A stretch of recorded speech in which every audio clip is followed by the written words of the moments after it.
welcome to another edition of After the Whistle. I know y'all missed us. We wasn't here last week. I wasn't here last week. Bruh, Jesus help me. We gonna get through this show, but it's a struggle for your boy. Todd's here.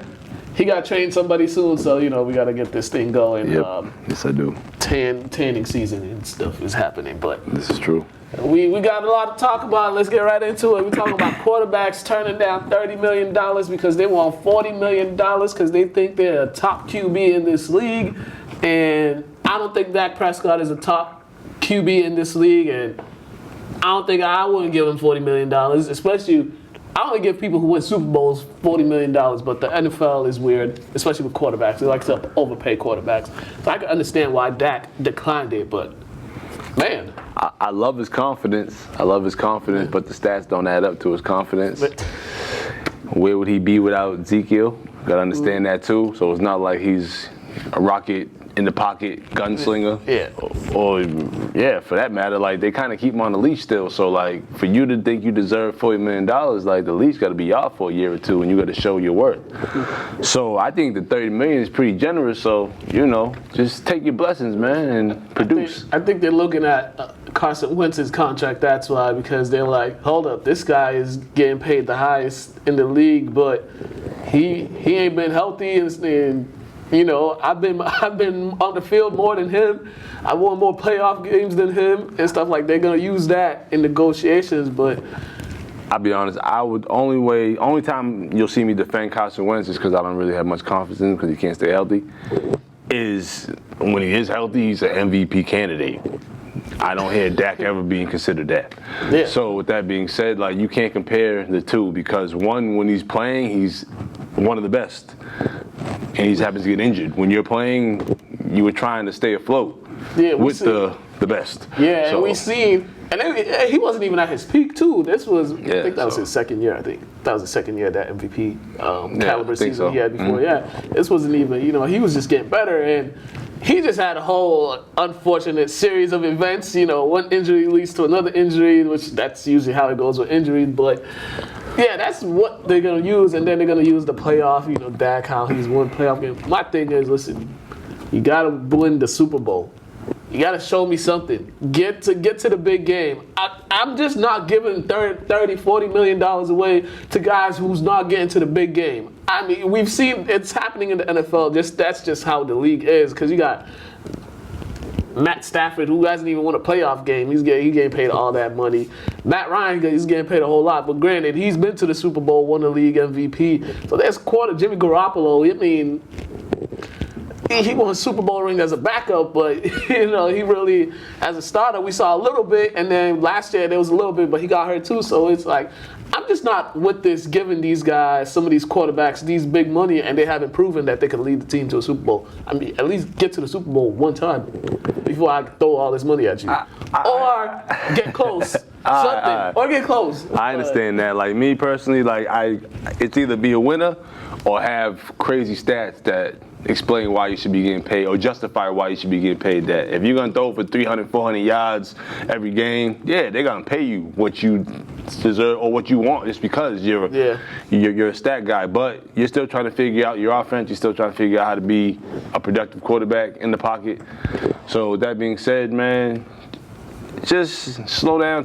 Just take them blessings, man. Just take that 30 mil. And just do better this upcoming season, I should say. The Cowboys got $30 million for him. I mean, do y'all want to throw some of that money to Ezekiel Elliott? Because that's the engine. That's the engine right there. Throw the money to him unless y'all gonna wait this whole thing out to the season opener. If y'all got money, if y'all got $30 million to throw at Dak, I mean, I'm sure you got at least 35 to throw at Zeke. They got more than enough to throw at Zeke, but they got to pay the golden boy before anybody. Yeah, which is interesting. We'll see what happens, but I mean, hey, I'm still trying to find somebody to overpay me to something I'm like little qualified for. Just overpay me for something. That's all. That's one of my goals in life, is just to trick somebody to overpay me, because a lot of these NFL quarterbacks, they've tricked management to overpay them. Other NFL news. This was interesting. Rock Nation has partnered with the NFL. this is an interesting partnership with the NFL, and one of the agreements is for like Super Bowl performances, the strengthening community, and it's interesting that Jay-Z and Rock Nation would do this. I think Jay-Z one time said the NFL, he don't need the NFL needs him. I think he said that before. Yeah, he definitely did. I would say it's smart for the NFL just because Jay-Z is kind of like the voice for the urban community. I want to say on that scale with those people, because not many people have many voices nowadays. So him not really wanting to participate in football before this partnership, I'm sure a lot of people were like, I'm not going to rock a football either because Jay-Z said it. And people kind of model themselves after Jay-Z because he does make smart decisions. So he's kind of like the urban community kind of models themselves after either Diddy or Jay-Z. So all those are people they follow. Yeah. So for him to be that much, for him to have that much of an influence over a certain community, you have to partner with him. Yeah, and it kind of makes sense for the NFL too, because Jay-Z's been one of those people, Rock Nation's been one of those people behind Colin Kaepernick, and for them to partner with him, maybe there's some way they could get Colin Kaepernick back involved in the NFL or something like that, because the NFL, they want to admit it or not, they did lose a lot of people from the situation with Kaepernick. So, if they could find a way to work this out and deal with all that other nonsense that they've been trying to sweep under the rug, and actually face it and deal with it and address it, this would probably be a right step. And if the NFL just addressed all their errors and whatever they messed up on, people be more supportive of the NFL. Yeah. People be more willing to forgive some things instead of you just acting like you didn't do anything, and then people don't want to support you at all. And then the longevity of your league is in question because you don't know how long support will be as strong as it is. How many rich people actually admit that to their faults? That's the problem. That's the problem. So yeah, we'll definitely see what happens with this, and I think we'll see it more so in the Super Bowl or Super Bowl performances, because a lot of acts refuse to do the halftime show because they stood in solidarity with Colin Kaepernick. So maybe this will help their halftime show, because that last one. Oof. Well, yeah, I think Jay-Z has a definitely good taste in music and the representation that is behind him as well. And don't forget the NFL Inspired to Change initiative. Yeah. That was something they're putting together to nurture and strengthen the communities with through football and music. And we know that music is the soundtrack of life. Yeah. And sport is just something that helps you understand life lessons. So I honestly think they're doing this because they want Beyonce to do the halftime show again.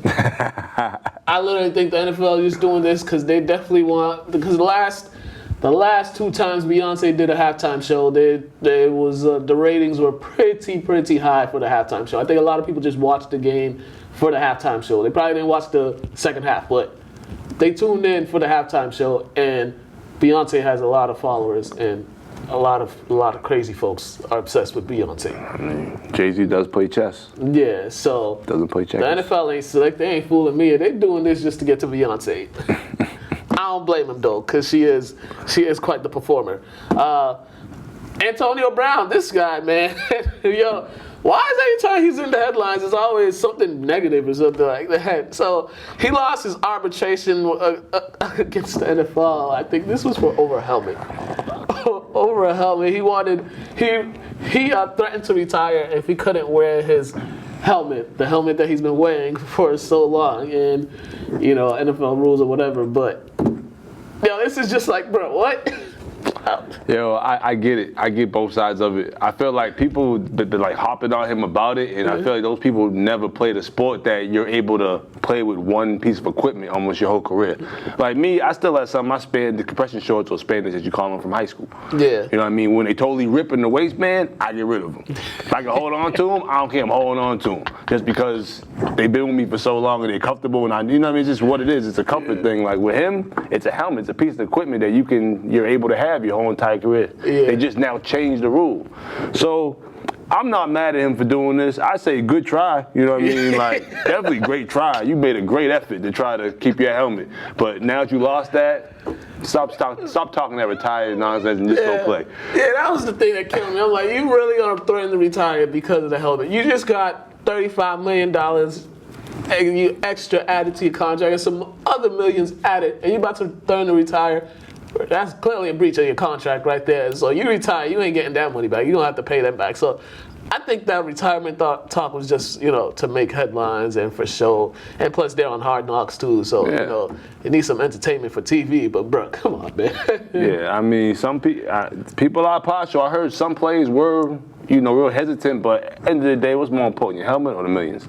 Right. And only reason I understand why he wants his special helmet, because you see some of the hairstyles he's been doing over the years, man. He need a special helmet. The way he be having his hair, I'm at the Texas hair. I'm like, yeah, you definitely need a special helmet. And the helmets they have now, you could customize them to the fit of your scalp. Yeah. So there's no reason that you should have any issues now with helmets. Yeah, so. I mean, they just need to get it. He just need to go out there and play some football and actually get the Raiders back to respectability. Please do. It's been a struggle for them for a while. Please do, man. Yeah. The team from Washington, the football team in Washington, are refusing to trade 7-time Pro Bowl offensive tackle Trent Williams. He's already said he's holding out. He's not returning to camp, and he's staying far away from the teams. He hasn't reported to no offseason workouts, mandatory camps. He hasn't mini camps, none. Training camps, none. He's absolutely done with the organization because he does not trust their medical staff. I have no issues with him feeling this way. At the end of the day, you have to take care of yourself. And your body is your temple. You can't let anybody mess with that ever. And if you feel that's a question, you have to take a step back. I don't understand the little hostage situation we got going on here. Yeah. Let the man move on. Yeah. And this little rift between the team, they all stems because he said there was a root, something like he had a growth on his head that I guess it wasn't properly treated, and he had just finally had surgery, and he had it surgically removed, and I think he claims that the doctors or the team doctors, they missed all that, so he was really upset about this. So that's one of the reasons. So he's just like, I'm done with you. And now they're refusing. They're not even listening to offers. There's teams that are interested in trading for him, but they're not even bothering listening to offers. And that's the problem what I have with the NFL. Like this, it just seems like that owner-slave mentality. Like there's no reason why you should be not even taking offers. Like you're not even listening to people that or even just considering people trying to offer you other plays for this man. Like this is man's livelihood, and you're gonna just kind of just hold his career hostage because he doesn't agree with your medical staff. Like he has the right to not agree with your medical staff, or not want to be part of your organization. There's so many others in the NFL. Why are you making this so difficult? I just don't get it. Yeah, I mean it's clear, and this is just going to be a clear distraction because during the season, if he's not there during the season, what's the first things everybody's going to ask him after each game? Bring up Trent Williams. They're going to keep bringing him up in the press conference, and it's just going to be annoying. So get rid of him.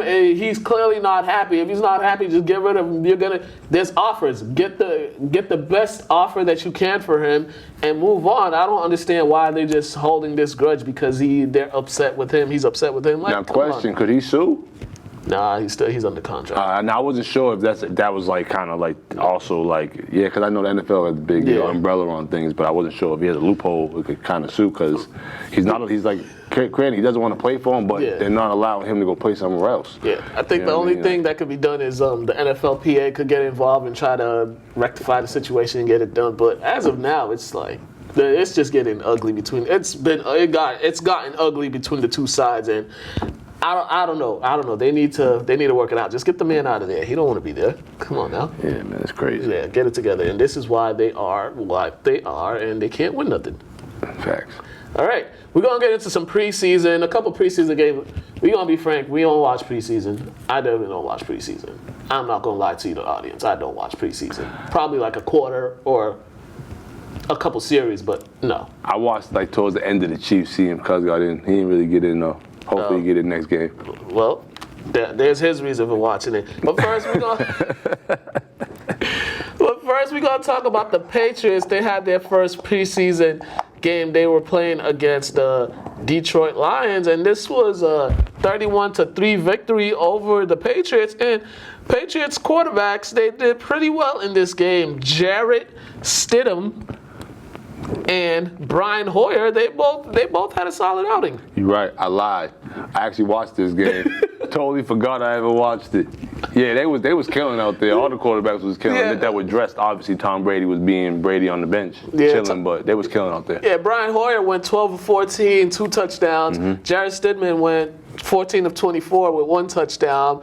And, hey, good outing for them, especially fighting for that backup role, because they're not going to see the field once the season starts. But it's good to be a backup. It's good to be a backup in the league behind a Hall of Famer. And Hoyer is not a bad backup. Like when he's a starter, he struggles, but when he's a backup, he's pretty productive. And what's it, Stedman? Yeah. Stidman or Stedman? Stidman. I call it Stidman. I was thinking Oprah man Stedman. Stidman. All right, well, he's not bad. He can get out the pocket and run a little bit. I see him run for a first down and throwing for that touchdown as well. So some good solid backups you have. Some options, definitely. There was definitely some good signs. Rookie wide receiver N'Keal Harry, he had a nice long 25-yard catch. He only had 2 receptions, but some of these receivers, Jacoby Myers, he had a good game, 6 receptions, 69 yards, 2 touchdowns. So the receivers, they got a lot. There's a lot of opportunities for them because we don't know who in the world is going to be out there. We don't know. So some of these guys, they're definitely showing their worth and showing that they could be on this team, especially moving forward. They got their next preseason game is Saturday, but it's always good to have a good preseason when you're unsure if you'll make the team or not. True. Yeah. Definitely. Yeah. Now, other preseason game. This one, the Browns versus Redskins. This was interesting. The Browns, they had their first team offense out there. They went no huddle, boom, boom, boom, they scored on their first possession, their first team offense. Baker Mayfield went 5 for 6, 77 yards and a touchdown. And they had some moments for a lot of the players. There was the guy who returned that punt return. He was just living on the street or something like that. And he paid his way to camp. And it was a cool story. And he had that punt return for a touchdown. But the Browns, from their first series, it seems like they are going to be playing up-tempo football, high, no huddle, because that's you got all those weapons, you might as well, right? Yeah, I didn't catch 1 minute or second of this game, but the Browns definitely have to go high tempo because you have a young quarterback that understands a high tempo feel, and you got so many options, and they're all young, so they're all on the same wavelength with that high tempo because it's kind of like the way of football nowadays. You know what I mean? There aren't that many huddles. You kind of just trying to speed it up and beat the line there. Yeah, Dwayne Haskins, he didn't have the best outing out there. No touchdowns, 2 interceptions. He was 8 for 14 from the field. Getting those rookie jitters out the first time out there. That I'm not surprised by the stats, but the Browns defense, though, they had some guys making plays. I think they forced about 3 turnovers. The rookie Greedy Williams, I believe he had an interception or a fumble return. Those guys, their defense, Greedy Williams had 1 interception, and Mack Wilson had 2 interceptions. So their defense, they got some playmakers in the backfield, especially in that secondary. So the Browns, they got talent. I just don't trust their coach. He's a first-year head coach. I mean, it's all, preseason, it's all fun and games now, but when it comes to making crucial decisions in the game, that's when we're going to see if he's the guy or not. And he's got to sit back and watch. Yeah, and if this team don't make the playoffs, he might as well just not even show up the next day. Because what's going to happen to him.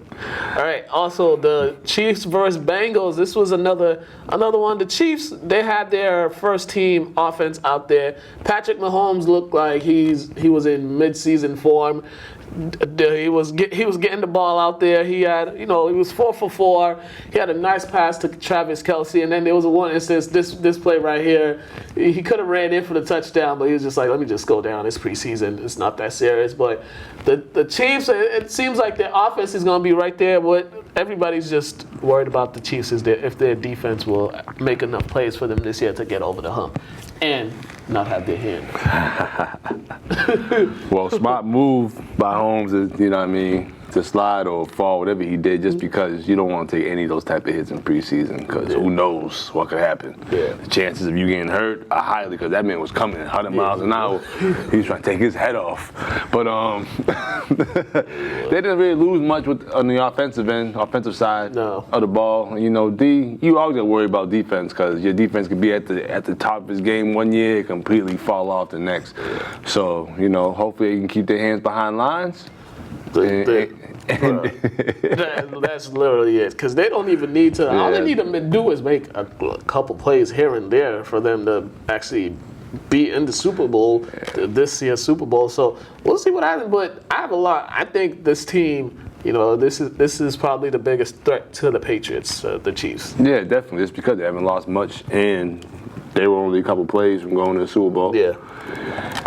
And as long as their defense is consistent, the O's gonna put numbers up. Yeah, we'll see, because they got Tyrann Mathieu, Frank Clark. Those were some great additions, especially to the guys they lost. They lost D Ford and Justin Houston. Those were good, solid guys on the defensive line, but you know, they've added some playmakers out there. One thing we would say about Tyrann Mathieu, he knows how to make plays. He's always around the ball, fumbles, stripping people, interceptions. So maybe they'll make those plays. More preseason action for folks. We're only doing a little bit. Josh Rosen's debut in the Dolphins uniform. He had a solid outing. He ain't thrown no touchdown. 13 for 20, 191 yards. He had an interception though. There was some plays he could have made. There was some passes he could have made. But you know, he's out there fighting for that starting spot with Ryan Fitzpatrick. And right now, from what I've been reading, it's like Ryan Fitzpatrick is right now in the lead. But thing with Ryan Fitzpatrick, he could get in there. He'll be a starter. And there's two Ryan Fitzpatrick, so you may get call it, what is it? Conor McGregor, Conor Fitzpatrick, or you might get let me throw interceptions. you know, 5 interception game, Ryan Fitzpatrick. So you never know. True. So if Josh Rosen isn't starting, he shouldn't be happy, because he'll get his chance to go in there, because he's gonna have an opportunity. But if he is fine for that starting spot, he got to throw some TDs, because we know Mr. Fitzpatrick's gonna throw some TDs. Yeah. Fitzpatrick, right? Yeah, Fitzpatrick. For some reason, I was thinking Fitzgerald. But yeah, Fitzpatrick. And, you know, he went 65%, which isn't bad, you know, preseason. Yeah. But I told you, as a rating, I give him a strong 6. Yeah, just because he didn't even score. You would have threw a touchdown, I'd have gave you a 7. But the end total, if you ain't gonna score, you can't be doing the win total. Yeah, you definitely can't. That interception he threw was bad too. But I mean, one thing we do got to remember, he's really young though. He's still very, very young. So there's a lot of growth for him. There's a lot of room for growth for him. But also adjustments too. He's playing a new team as well. New team, new coach. Just this whole environment is new. So the Dolphins got a whole bunch of new stuff. Only thing I want to say about the Falcons is I ain't know Matt Schaub was still in the league. I had no idea Matt Schaub was still in the league. I thought he was out, but clearly not. But I don't know. They're the Falcons, so 28-3. That's all. That's all we're gonna associate with the Falcons. So forget them. Also, and some more NFL news. The Hall of Fame ceremony was a couple weeks ago. We weren't on air last week, as I said, so we couldn't recap the Hall of Fame ceremony, but. In that ceremony, Champ Bailey gave a speech that was pretty great.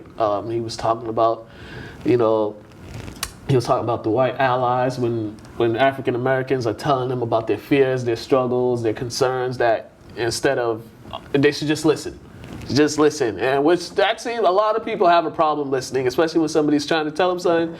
They don't listen and they don't believe them. So I think he did that at the Hall of Fame ceremony. And you know, when athletes speak up on things like this, people lose their mind, people go crazy, news outlets go crazy with it, but for some reason people didn't lose their minds.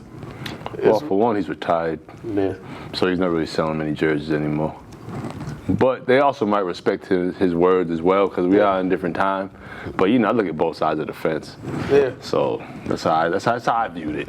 I just viewed it as that was quite the stage to do it, because a lot of people wouldn't do it. A lot of people would have got backlash today. Because just a year ago we had T.O. with his nonsense with the Hall of Fame and how you want to do his whole thing, and T.O. being T.O., and for him to do this, also for Ed Reed to wear the shirts with all those young men killed by law enforcement, it was quite the statement, because I think a lot of the people in the Hall of Fame that were being inducted, they were probably suited and booted. Yeah, I mean, I respect Ed Reed because we might not all be related by blood, but we all one people. We're all one society, so we gotta respect each other all as one and stop judging people because of the color of their skin or what job they have or what they do. Just different opinions in life. Let's just start judging people in general. Yeah. So, I mean, kudos to Champ Bailey and Ed Reed for doing that, especially for using their platform for that. And lastly, other NFL news: Golden Tate lost his appeal because he doesn't know how to read the banned substance thing, that Notre Dame education. I tell you. So he's gonna be out for I think it's 4 games. I believe it's 4 games. And this is a receiving core that's already hampered with injuries and all these other things. So, I mean, the Giants, bruh, come on, get it together, man. Yeah, man, this is 2019, 2000, /20. Like, come on, bro. Like, just, like I said, read what's on the banned substance list. Or if you get something from your doctor or whoever, whatever position it is, get a second and third opinion. Sometimes a 4th and 5th. Just because you don't know who might have, I want to say who might be in cahoots with who, because obviously the guy that gave you this wasn't that educated enough to understand what he shouldn't be giving you. Yeah. And just stop doing, just go natural. Just go natural. Just work. Or read. Just read. Yeah, that too. Read. It's it's not that hard. There's a banned substance list. Mm-hmm. Read it all. Read what's in your products that you buy before you put it in your body. Like, come on now. You don't need some of these guys. They don't need all that stuff that they're using either. Because you don't know what these companies are doing with this stuff they're making. So it's like, bro, it's not that hard. And there's new stuff coming out like every other year. So it's like, bro, that hasn't even been around long enough for me to trust it. Yeah. So. And you would think, like as I said before, Notre Dame, you got that education from Notre Dame, man. you ain't reading the product. But whatever. Hey, better you than me, right? The NBA released its schedule sometime last week or a couple days ago. I don't know. That was last week. Yeah, they released their schedule, the primetime games. Not to a shock that the Lakers, they have the most primetime games or nationally televised games this season. I think they got about 37 nationally televised games. Surprisingly, the Celtics got 25. I think that's the second most on that thing. Celtics-Lakers thing, maybe. Who knows? They're trying to bring it back. Maybe. And we will see a whole lot of Zion because the Pelicans have a whole lot of nationally televised games. So this is going to be, nobody really cares about the NBA until Christmas. The first month is October and November is literally treated like preseason. And not too much. We care, but it's literally preseason. Granted, it's the beginning of the season, but there's some matchups I want to see. Like when Kyrie comes to Boston. Yeah, definitely. Woo. I think I might be at that game because I think that. Well, let me know when it is. I think I might accompany. I think it's like November or something like that. Okay. Man, because the treatment he's gonna get from those fans, man. That is gonna be bad. Also, the Clippers and Lakers, those are definitely gonna be primetime games. Everybody gonna see, but and everybody wants to see how the Warriors are gonna look. I think they're gonna be fine. So we'll see what happens. But as it's what are we in August and we still talking about the NBA. This is why the NBA is taking over. Yeah. So whatever. Other NBA news: Draymond Green. So he signed. They gave him a $100 million extension. I believe 4 years, $100 million. So they've locked up their 3 core guys. Klay Thompson's locked up. Steph is locked up. Draymond's locked up, and now they got some pieces around them too. So, and they was talking about he was gonna leave. Who? Draymond. Remember all that talk saying he was going to leave, like sign somewhere else, or sign with the Lakers because he's represented by Rich Paul? Nah, for one, KD left, so now he's able to be Draymond a little more, and like it's well deserved. Yeah. You might not like how the man plays. You might not like how he is as a person. I don't mind him either way. Yeah. How he plays or as a person, I think he's cool. From what I know, he's been there from the beginning of this little legacy that they've created. Yeah. And he's the glue guy. So you got to pay the glue guy. Yeah, you definitely do. I just don't like his antics. That's my whole thing. I don't like his antics when he just goes crazy. When you just like smack the dude in the face, you going crazy because they called a foul on you. Like, bruh, you just slapped him. Like, what? That's the only thing I don't like about Draymond. But yeah, this is good because he's definitely those three guys, him, Steph, and Klay. They definitely are a good one of the best trios in the league, and you just need that. You need that Swiss Army knife in the lineup. So I mean, kudos to him getting that extension, and we'll see how they go. USA basketball. More players dropping out. Kyle Lowry and Marvin Bagley, they withdrew from Team USA, which is interesting. I'm trying to figure out why all these players are just withdrawing from it. I know you want to stay healthy or you worried about the season, but this is interesting. They used to look forward to playing in this. There was more pride in being an American. Now being American is kind of like up in the air. Like there isn't much pride in that flag anymore, or just representing your country. Because the man representing our country doesn't really have much respect for himself or the country. So with that being said, like it doesn't feel the same. Like you know what I mean? Like even Jordan, I was watching USA. Jordan, just like it was something that you did. You had relatives that were in the military or. Yeah. Just anything in regards to the U.S., military, Navy, whatever. Yeah. And for what is it? What's the proper word to cover the whole bases? Yeah, military. What I should say? Service. Armed service. Yeah. Armed services. Thank you. Appreciate it. Yeah. But it was more pride. These people barely have pride anymore in just being a person. Yeah. So. Yeah, it's interesting. A lot of players was different. There was like a total of like 15 or 20 players that withdrew their name, which was interesting. But I mean, it might go back to the days where they had like the college players do it and stuff like that. But I mean, that was one of the reasons they got the professionals, because the college players were losing to professionals from different countries. That's one of the reasons they started getting the NBA players involved in it. So I mean, it's interesting. But I mean, hey, it's not that big of a loss. Kyle Lowry and Marvin. Nah, it's not. When you told me those two, I was like, well, Marvin probably needs to go in the gym, just get ready for a sophomore season. Yeah. And Kyle Lowry, like, okay. Yeah, he got his ring, and I wouldn't be surprised that dude got fat. I was just like, okay. Even more fat than he already is. I honestly think Kyle might not like how they're using him with Team USA also as well. So who knows? Maybe. You never know. Maybe, but I mean, okay, whatever. Yeah. Like we really don't care that much. Michael Beasley signed a one-year deal with the Pistons. He was last year for like the first part of the season. He was with the Lakers, and then the Lakers released to cut him, and then he went to China, and now he's back in the league, signing with the Pistons. A one-year deal.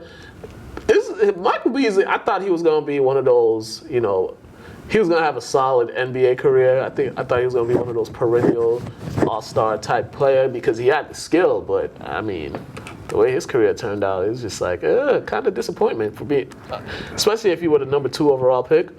Yeah, the man's talented. I'm happy he got signed because he's a solid role player. Yeah, he got the talent to be an all-star, but he doesn't take things too seriously. So just one of those people. I think he's just content with being in the NBA. Yeah. Because you see, whenever he goes to another country, he just goes right back to the league because he knows he has a skill to get back there. So how about NBA? Stop playing with that man. Just keep him in the league.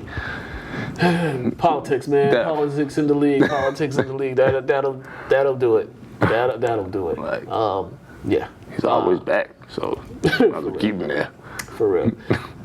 All right, we got Athletes Corner, and well, this was a good one. We had Anthony Anderson on. I tried to get him last year, but he dipped out to Canada. My guy. after the tournament in the morning. But he told me when he came back to the city, he'll come on, and he kept his word.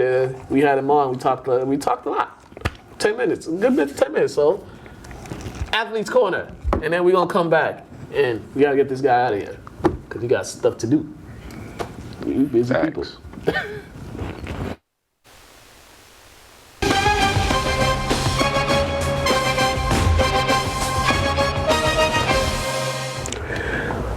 welcome to another edition of Athletes Corner. This time we got special guests, Lynn English Great.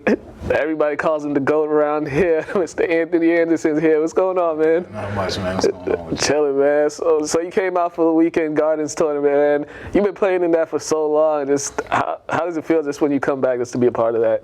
Man, it's amazing, man. It's a lot of love. I took a couple years off from playing in it, and last summer was my first summer back in a while. Yeah. That was the first time I've seen it under the lights. Yeah. Last summer, and it's amazing, man. Like it hit like it was almost hitting the reset button. Like it got me like wanting to be in it again, right? So I came back this year, and I'll probably be back next year for sure too. You guys get the W this year. You guys didn't win it all this year. Just talk about just catching up with some of your friends and seeing all them there. Yeah, it was cool, man. Even the guys we lost against this year, those were a lot of guys that I know and played with along the way. So like I said, it's cool, man. The love is amazing coming home, man. Like you couldn't pay for this type of love. And, I love it, and I like to come back and see everybody, say what's up. Show some love back. Yeah, now basketball has taken you a whole lot of places. Sure. Since your days at Lynn English. Just talk about some of the places you've played at. Oh man, obviously recently in Canada, but I played in Poland, Qatar, Venezuela, Cyprus.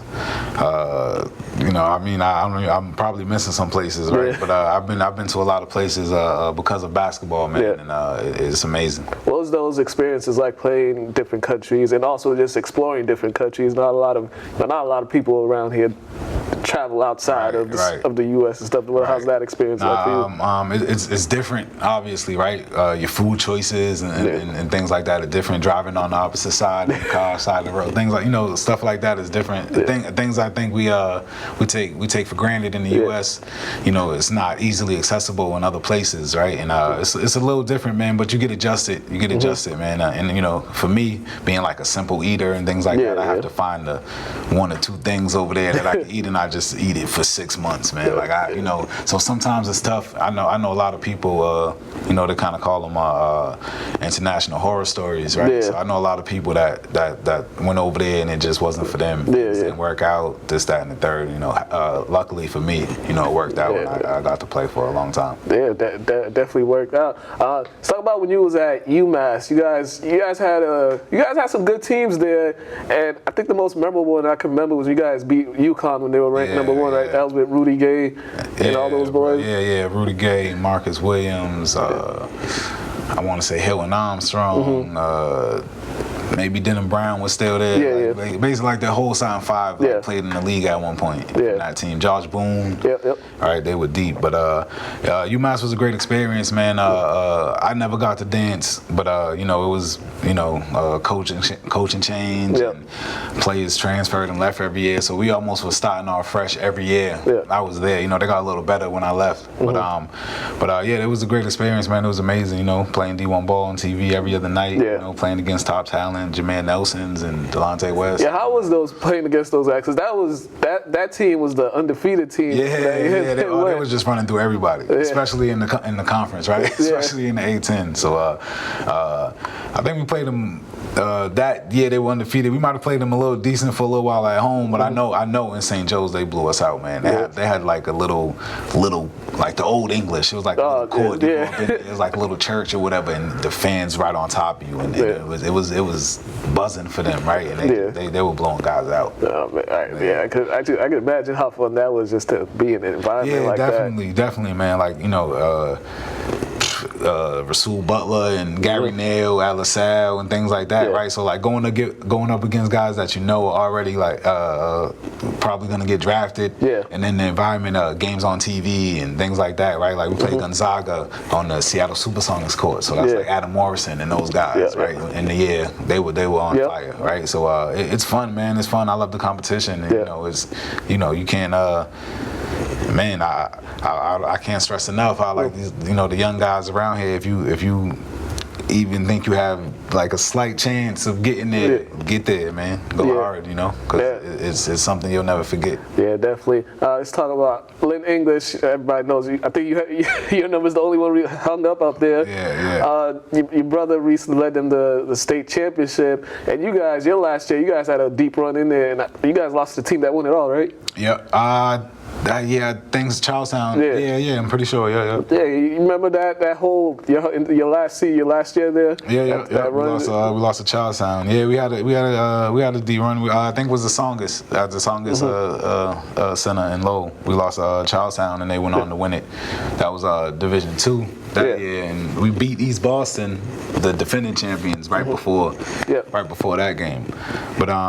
But yeah, man, I followed English a little bit this year. You know, telling my brother coaching over there, and all those guys on the staff. You know, CB and Alvin, and they got Lou's over there, right? Yeah, they got a lot of things going on, a lot of good things going on over there, man. And I followed them a little bit, and I'm happy for them, man. Division I championship. First of all, it's Lynn. You know what I'm saying? Then it's Lynn English. So that's all. You know, so that's good. You know, I'm happy about that, man. So I'm happy for Tone and all those guys over there. I'm happy for those kids. And I'm gonna make it a point to get down here during the winter and catch 1 or 2 of their games. Yeah, talk about the basketball scene in Lynn. I know you coming up, it was big. It kind of had like a little slow moment, and now you see all the new coaches, the new faces. They're bringing it back to life. They got these kids working hard, and I was seeing at the Gardens tournament, also just throughout the regular season, it seems like the competitiveness of the kids in Lynn is coming back.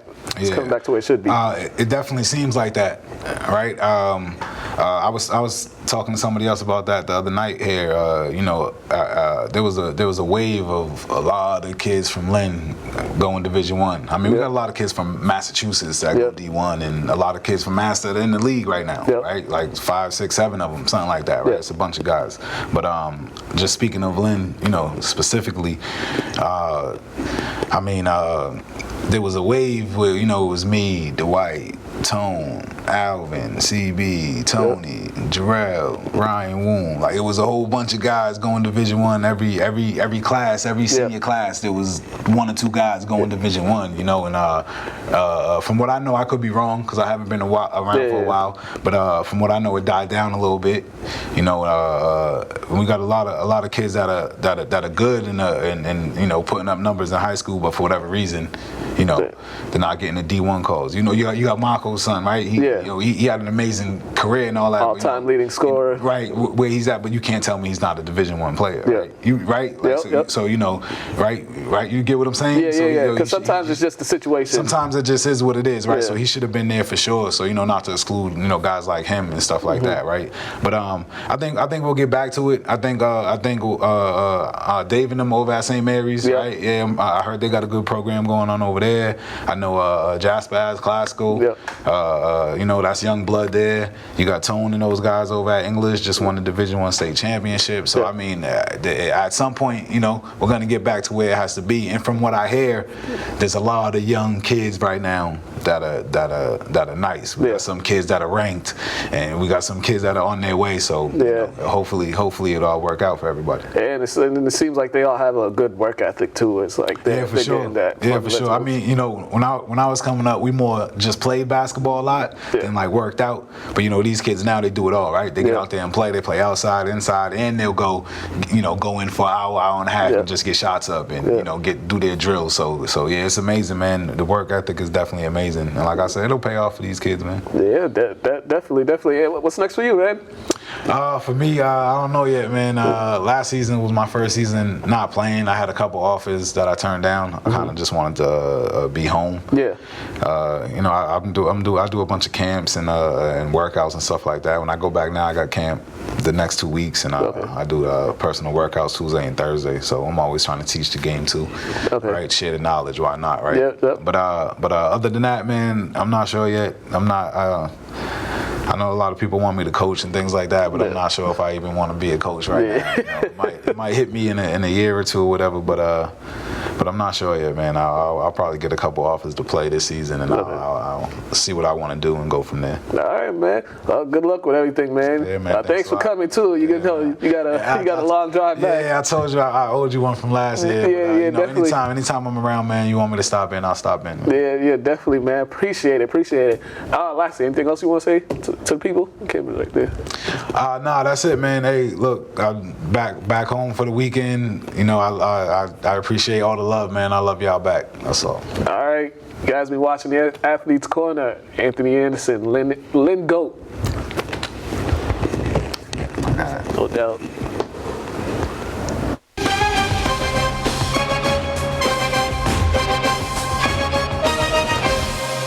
Man, we back. I don't even hear the stuff that happens behind the scenes. Shout out Big Bro, man. I see you with the taco meat. I ain't mad at you. All right. Once again, thanks Anthony for dropping by. Man, he was the interview everybody was waiting for. Everybody was waiting for that interview. So y'all got it. The man came through. We chatted it up. Speaking of NCAA, we're gonna talk about these mofos. So they had a rule in place that required agents to have a 4-year college degree in order to represent a player. Basically known as the Rich Paul rule, because Rich Paul, he's been getting, Rich Paul and Clutch Sports, they've been getting all the players. They've been getting everybody. NCAA don't like that. And, when the NCAA don't like something, they want to do something to make it seem like, they're in control. I mean, this is amateurism, right? Yeah. Right? Yeah. And so now they treat these kids like they're not amateur by doing this. And, after backlash, they amended the rules. They put in a rule that was already in place by the NBA Players Association to, I think it's like a minimum of 3 years experience for an agent if you want to represent a player or so like that. So that was their amended rule, but the NBA already had that rule, so it's like, bro, y'all don't know what y'all doing. I mean, if I was Charlamagne, I'd give him donkey of the day. Donkey of the week or month. Yeah, definitely. That's pitiful. I hate using the term "keep brother down," but this was definitely like a perfect example of it. Like, just because he's not certified and didn't go to college, you're gonna really hold that against him. Yeah. But he's a better agent than a lot of people who wasted all that time in the classroom getting that certification. So respect that man's work ethic. But like, I never seen jealousy firsthand by like a conglomerate. You know what I mean? Like, you could just see the jealousy. They're really mad. Like, and it's pitiful. Like, grow up. Yeah, grow up and be better, because NCAA sucks. That is terrible. And I'm reading it right here. So here's the rule. The NCAA will require agents representing players who might return to school to have NBA PA certification for a minimum of 3 consecutive years, maintain professional liability insurance, complete the NCAA qualification exam, and pay the required fees. What is the NCAA qualification exam? I don't know. We didn't research that, but even those last two things, and I mean the required fees, there's always fees for everything, but this qualification exam, like, bro, what?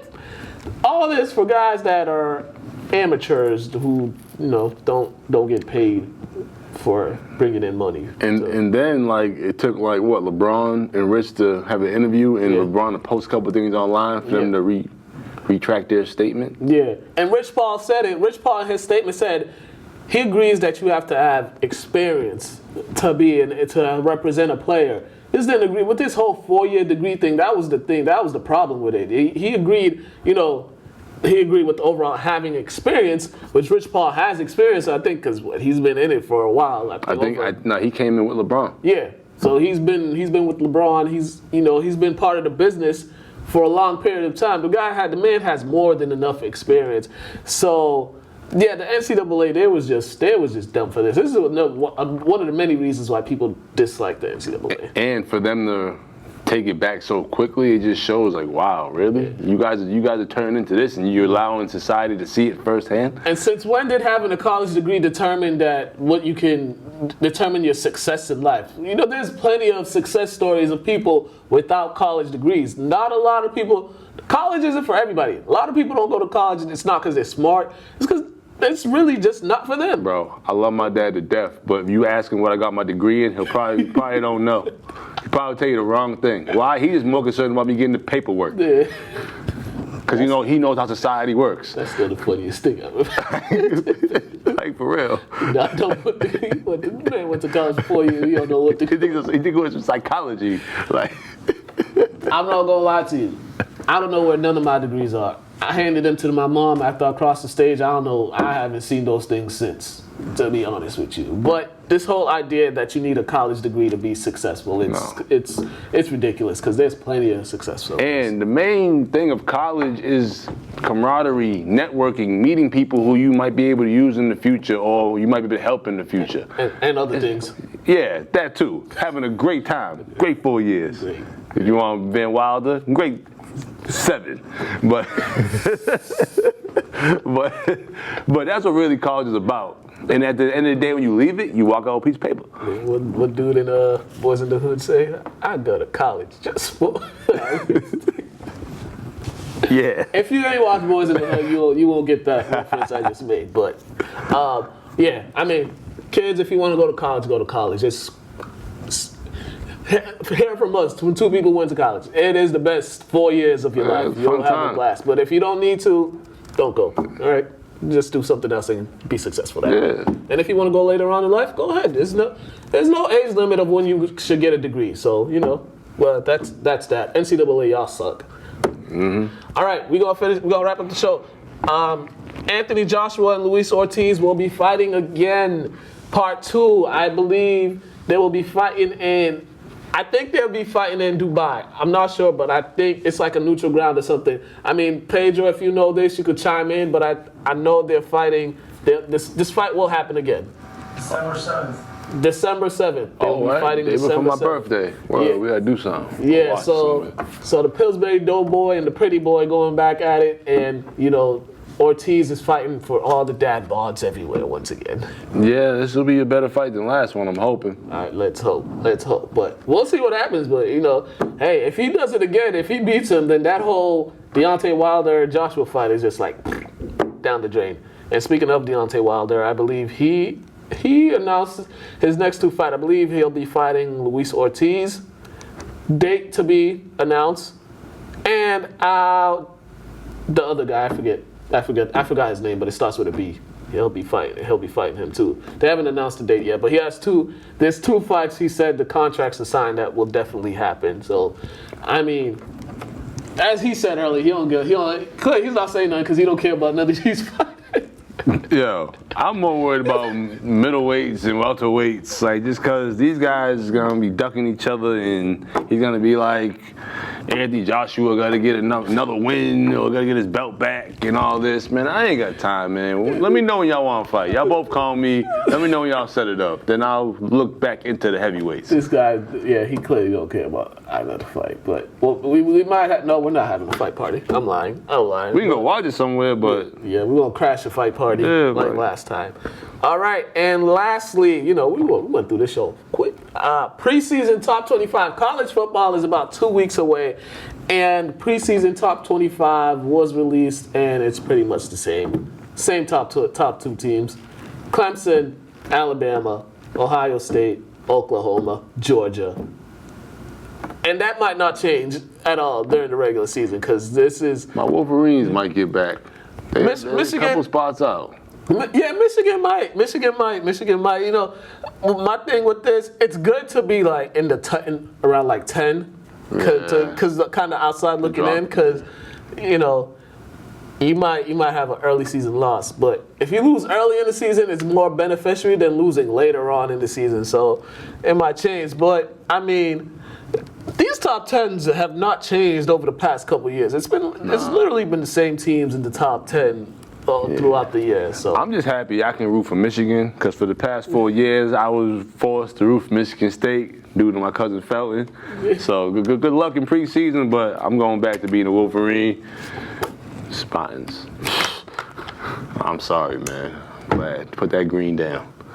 Shout out to Kristen Heyman, my homegirl, Michigan State alum. You got love for you over here. I got love for Michigan State just because I know people from there, but. Yeah, I do root for Michigan when they play. I ain't gonna lie to you. Dude, what?